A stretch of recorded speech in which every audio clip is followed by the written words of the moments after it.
యాదగిరి శేఖర్రావు అనేటటువంటి వ్యక్తికి బీఆర్ఎస్లో పెద్ద లీడర్లతోటి మంచి సత్సంబంధాలు ఉన్నాయనగా విన్నా. సీఎం గారితోనే ఉన్నాయి, అంటే మాజీ సీఎం గారితో.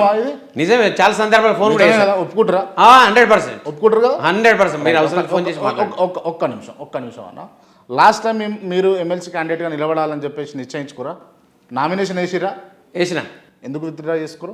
కేవలం మా ప్రైవేట్ పాఠశాల సంఘం అప్పుడు నేను ఒక స్టేట్ సెక్రటరీ ఉండి, ఆ స్టేట్ సెక్రటరీ ఉన్న సందర్భంలో మా ప్రెసిడెంట్ గారు, నేను మార్చ్ 1 కూడా నామినేషన్ 2019లో, తర్వాత 5 నాడు కూడా ఒక నామినేషన్ వేసిన.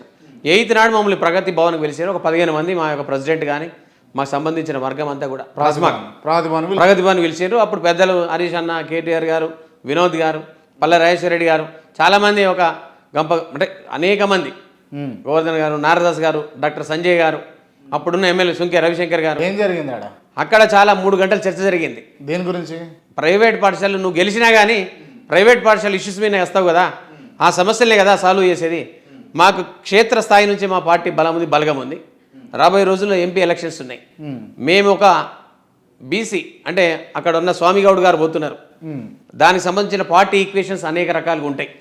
మేము ఖచ్చితంగా ఆ ఈక్వేషన్స్లో మేము తనకు చంద్రశేఖర్ గౌడ్ గారికి ఇవ్వాల్సిన మాట ఇచ్చాం. ఎప్పుడో పెద్దసారి ఇచ్చారు, మరి వారిని గౌరవించండి అని వీళ్ళందరూ అడిగారు. అదే ఉద్దేశంతో నేను వారి మాటను గౌరవించి, నాకన్నా ఎక్కువ మా సంఘం గౌరవించింది. నేను ఏడ్చా, నేను డ్రాప్ కాను అన్న. కానీ మా అధ్యక్షుడు శ్రీనివాసరెడ్డి గారు, శేఖర్ గారు మీరు డ్రాప్ కాండి, డ్రాప్ అవ్వడం వల్ల మీకు ఏదో ఒకటి కార్పొరేషన్ సంథింగ్ మీకు ఇస్తారు ఖచ్చితంగా అని కేటీఆర్ గారు కూడా మాట ఇచ్చారు. ఆ మాట ప్రకారం వారిని గౌరవించి నేను డ్రాప్ అవ్వడం జరిగింది.